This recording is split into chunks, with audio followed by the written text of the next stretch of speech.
संभाजी, यावर्षी किती थंडी आहे. जही चहापणा आजकाल लोक थंडीमुळे आळशी होतात, पण त्यांना कामासाठी बाहेर पडावंच लागते ना.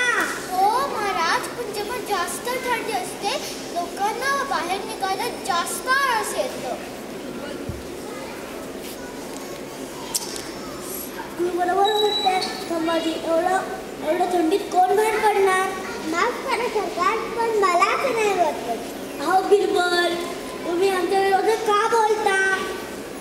माफ करा सरकार, आपल्या विरुद्ध गेल्याबद्दल मला काही अधिकार नाही. मी फक्त असंच बोलतोय की या गावात अशीही माणसं आहेत जी कठीण परिस्थितीमध्ये मेहनत करतात. तुम्हाला असं म्हणायचंय की अशी काही लोक आहेत की जी पैशासाठी काही पण करू शकतात. जरूर, मला तेच म्हणायचं होतं.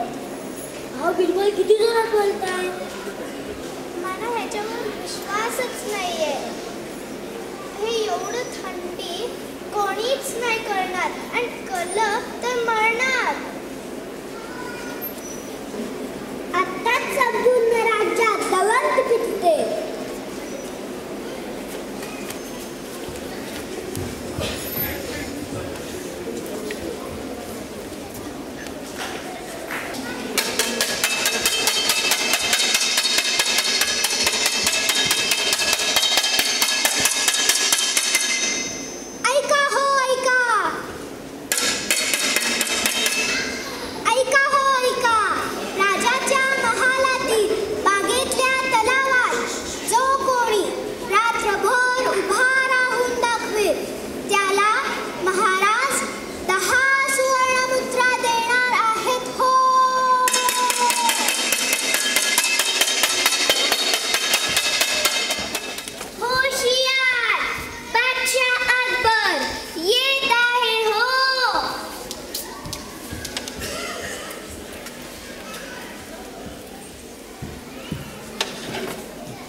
गंगाराम हाजिर हो.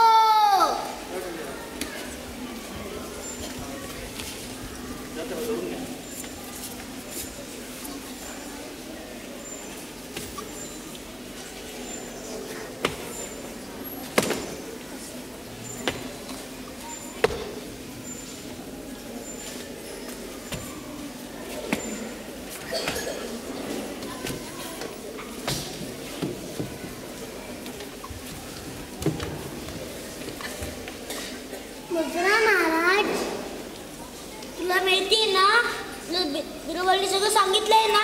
हो महाराज, मी आपल्या बागेतल्या तलावात रात्रभर उभं राहणार आहे. तुला ते मान्य आहे ना. हो महाराज. तुला माहितीये ना, त्या बाहेरचं पाणी खूप गार आहे.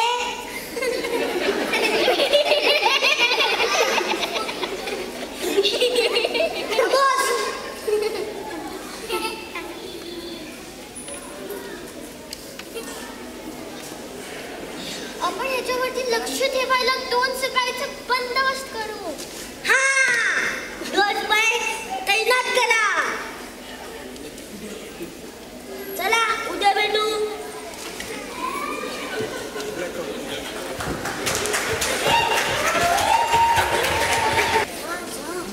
होशियार बादशाह महाराज येत आहे हो.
तरी रात्र संपली.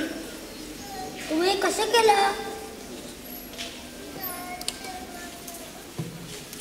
हो महाराज, ही शिपाईंना विचारा. शिपाई? हो महाराज. यांनी पूर्ण रात्र पाण्यात घालवली. हो महाराज. आम्ही कडक लक्ष ठेवलं.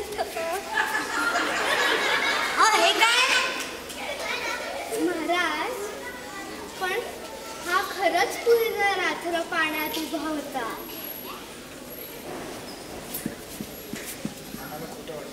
आम्हाला हे खोटं वाटतंय. हा तू कसं करशील? तू कसं केलंस? तू कसं केलंयस?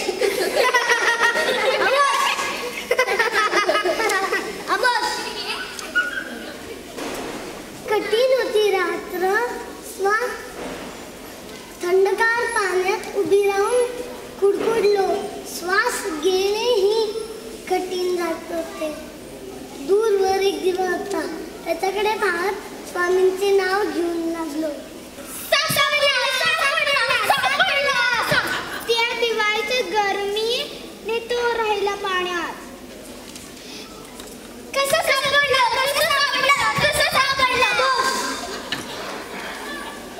हे तू खरंच केलंस? हो महाराज. तुझी हिंमतच कशी झाली आमच्याशी खोटं बोलायची? मी तुला शिक्षा नाही करत, कारण मला माहिती होतं की हे खूप कठीण काम आहे. बक्षीस वगैरे ते विसरूनच जा. पण महाराज. शिपाई यांना दरबाराच्या बाहेर हाकलून द्या. पण महाराज. तुम्ही खाली बसा.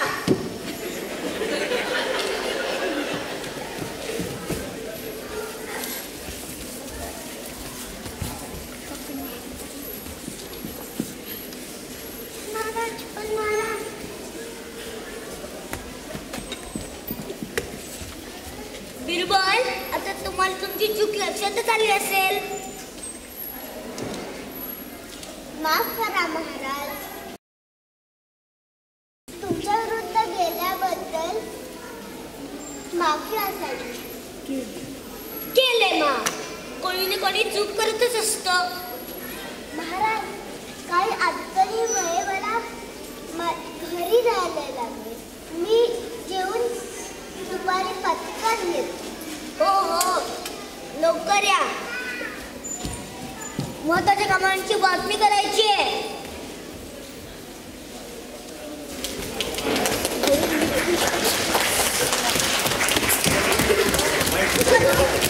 काय झालं महाराज? काय झालं? आपण एवढं टेन्शन का घेत आहोत? बिरबल, अजून बिरबल का नाही आले?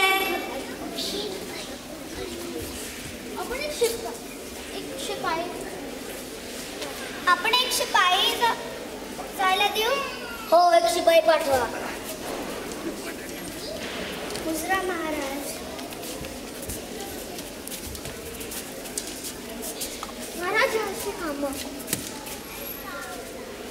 महाराज, अकबर म्हणले आहे जेवण करून लगेच येतो. महाराज, आज खोटे थंडी ना चुपवून नाही आला. हा, एक घोडा पाठवा आणि त्यांना घेऊन या.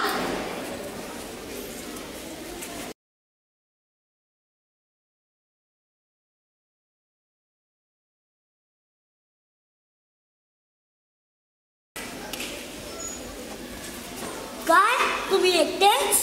हो महाराज. बिरबल खाणं बनवत आहेत. ते म्हणले जेवण करून लगेच येतो.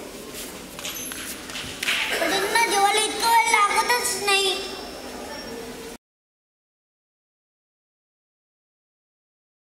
आम्हाला आता वाटते की आम्ही जाऊन पाहावं ते काय करतायत म्हणून.